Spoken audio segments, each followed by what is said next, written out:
बिस्मिल्लाहिर्रहमानिर्रहीम। बहुत बहुत शुक्रिया, खुशामदीद। उम्मीद और दुआ कि आप बहुत अच्छे से होंगे। रमज़ान मुबारक का आखिरी अशरा बहुत अच्छे से गुज़र रहा होगा और अल्लाह करें कि मुझे देखने और सुनने वाले तमाम लोग खुश हों, बहुत अच्छे मिजाज हों।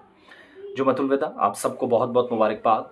अल्लाह करे कि रमज़ान मुबारक का ये आखिरी जुमा हम सबको नसीब हो और बार बार अगले साल आइंदा बरसों में हमें नसीब हो और आज नमाज बाजमात अदा कर सकें, इस बात की अल्लाह हमें सबको तौफीक दे। दो चीज़ें मैं सिर्फ आपके सामने रख रहा हूँ आज जुमअतुल विदा और उसके बाद ईद के हवाले से हुक्मनामे जारी हुए हैं, लेकिन मखसूस इलाकों में मखसूस मकामात पर नमाज की अदायगी के हवाले से ऑर्डर्स जारी हुए हैं और इस वक्त मुल्क के अंदर जो माहौल बनाया गया है अक़लीतों के ख़िलाफ़, ख़ास तौर से उत्तर प्रदेश की योगी हुकूमत जिस हिसाब से मुसलमानों को तंग तलब कर रही है, जो सूरत हाल पैदा की गई है अनफॉर्चुनेटली, उसमें हालत ये है कि अब आप अपने इलाके के अंदर मसाजिद के आसपास भी अगर ज़रूरत पड़े तो मस्जिद के अहाते से या कॉम्प्लेक्स से बाहर आकर नमाज अदा नहीं कर सकते। और ताज़ा फरमान जो जारी हुआ उसके मैं 2-4 लाइनें पढ़कर आपको सुना दूँ, पूरा केस आपको समझ में आ जाएगा। अलविदा जुमा जो आज है और ईद की नमाज के पेश नज़र एक ऑर्डर जो कि संभल उत्तर प्रदेश के अंदर जारी हुआ और पीस कमेटी जो संभल में उसकी मीटिंग मुनक्किद हुई और मीटिंग सदर एसडीएम की सदारत में हुई। मीटिंग में एएसपी श्री चंद्र और सीईओ अनुज चौधरी भी मौजूद थे, जिन्होंने ऐसी सूरत हाल पैदा की है और एसडीएम ने मुसलमानों से वाज़ेह लफ्ज़ों में कह दिया है कि ईद और अलविदा जुमा की नमाज किसी भी सूरत में ना तो सड़कों पर होगी, ना मकानात की छतों पर, चाहे वो अपना घर हो या किसी का घर। और एसडीएम ने इस रोक की वजह ये बताई है कि ऐन मुमकिन है कि नमाज के वक्त काफ़ी लोग जमा हो जाएंगे, छत धंस जाएगी।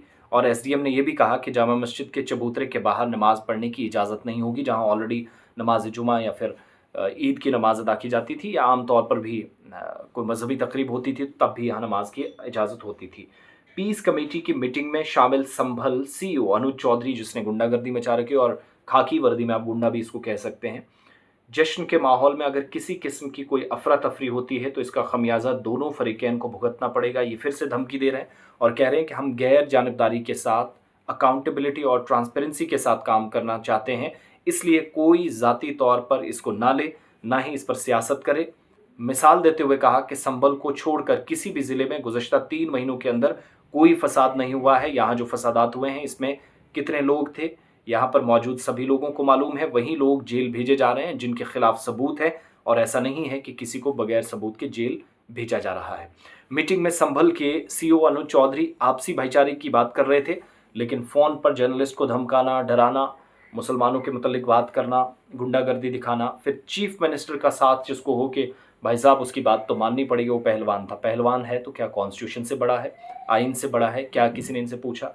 बहरहाल आइन की बात इनके साथ क्या करेंगे, जो अब जाहिल के सींग तो होते नहीं, जिनको इल्म ही नहीं है भारत के आइन के बारे में, आज़ादी राय के बारे में, फ्रीडम ऑफ स्पीच के बारे में, और एक दायरा जो आम शहरी के लिए आपने फिक्स करना किया है कि आप लॉ एंड ऑर्डर की सिचुएशन क्रिएट नहीं करेंगे, इससे बाहर जाएंगे, तो आप क्या एक्सपेक्ट कर रहे हैं उस शख्स से जो इतने सालों से पुलिस की छत्र छाया जो ऊपर से सीएम और गुंडों की रही है, उसमें आप कैसे काम कर सकेंगे? अनफॉर्चुनेट है। और ईद को की सेवियां खिलाई हैं तो आपको भी हमारी गुजियां खानी पड़ेंगी। आपसी भाईचारे की बात कर रहे हैं और धमकी भरे लहजे में कह रहे हैं। ये हालत है उन पुलिस अफसरों की, और अगर शायद ऊपर से डंडा चला होता है, इतनी औकात अफसर की नहीं होती कि वो इस तरीके से बात करे और वो भी एक कम्युनिटी को इस तरीके से बदनाम करने की कोशिश। आपकी सेवियां हमने खाई हैं, तो कल चीफ मिनिस्टर कह रहे हैं कि हिंदुओं के एरिया में मुसलमान सुरक्षित हैं लेकिन मुसलमानों में हिंदू सुरक्षित नहीं हैं। अगर एक नज़र आपकी होती है, आप चीफ मिनिस्टर होते हैं, आप चीफ मिनिस्टर हैं, अगर आप चीफ मिनिस्टर होते तो फिर आपको वो पूरा दायरा नज़र आता जहां पर मुश्किल सूरत हाल से लोग निकले हैं, लोग मारे गए हैं। संभल में 5 नवंबर को होने वाली हिंसा या तशद्दुद में 5 लोगों की शहादत का कौन जिम्मेदार है? आपने किसी अफसर को नहीं, किसी और को नहीं, बल्कि उन्हीं मुसलमानों को अचानक से वापस में सज़ा देना शुरू कर दी। तो हर जुमा आप हर हफ्ते आपका जुमा आता है, कुछ गलत नहीं होना चाहिए, कुछ गलत नहीं लगना चाहिए जो अदालत जा सके, सज़ा दिलवा सके, मुल्क और समाज में आपसी भाईचारे को कायम रखने की। और भाई भाई तो बनाने की बात है, लेकिन उन्हें चारा डालकर इस तरीके से गुमराह किया जा रहा है। बहरहाल छतों पर, सड़कों पर, मसाजिद के चबूतरों पर नमाज़ पढ़ने की इजाज़त नहीं दी गई है। संभल के अंदर ख़ास तौर से, जहाँ एएसआई के पास भी मामला, और कोर्ट ने इजाज़त दी तब मस्जिद की रंगाई पुताई वगैरह हुई, जो कलर करना था और तज़ीन व आराइश का काम था। अनफॉर्चुनेट, लेकिन हमारी तमाम लोगों से, चूँकि हम सब मुसलमान हैं, और अल्लाह हम सबको तौफ़ीक दे कि हम दीन के दायरे में रहकर हम काम करें और अल्लाह और अल्लाह के रसूल के बताए हुए रास्ते पर चलें। अमन व कानून सिर्फ़ पुलिस या सिविल इदारों का बनाए रखने की ज़िम्मेदारी नहीं है, हम सब की है। उसमें आप भी हैं, मैं भी हूँ।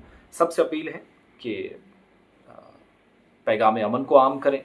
बड़ा मौका है, अच्छा दिन है दुनिया को मज़ीद बेहतर तरीके से, बेहतर अंदाज में पैगाम देने का, और अल्लाह करे कि हम सब मिलकर इस त्यौहार को, जैसे जम्मू कश्मीर में तमाम मज़ाहिब के लोग इस त्यौहार को मनाते हैं, वो यूपी वाला हाल कहीं पर ना होने दें। इसमें हम सब का कलीदी किरदार है, क्योंकि यहाँ पर मुसलमान मेजॉरिटी में है, ज़्यादा ज़िम्मेदारियाँ बन जाती हैं। और वैसे भी मुसलमान बदनाम इसलिए है कि ये ईद और जुमे के दिन ही फसादात क्यों होते हैं। भाई साहब, आपने उन गुंडों से पूछा जिन्होंने फसादात की? आपने उल्टी कार्रवाइयाँ की और वापस उसी कम्युनिटी को मुतासर किया। बहरहाल अल्लाह करे कि बहुत अच्छे से गुजरे। अलविदा जुमा और ईद की बहुत बहुत मुबारक आप सबको, उन तमाम लोगों को भी जो अमन कानून बनाए रखने के लिए दिन रात हम सब की सलामती के लिए काम करते हैं, और साथ साथ अच्छे तरीके से दिन गुजरें। हर एक का ताउन करें खुले दिल से, गरीबों, यतीमों, मसाकीन का, ज़रूरतमंदों का, जो आपके दाएं बाएं हम सब के इधर उधर हैं, उनका भी ख्याल इस ख़ास मौके पर रखिएगा। बहुत बहुत शुक्रिया।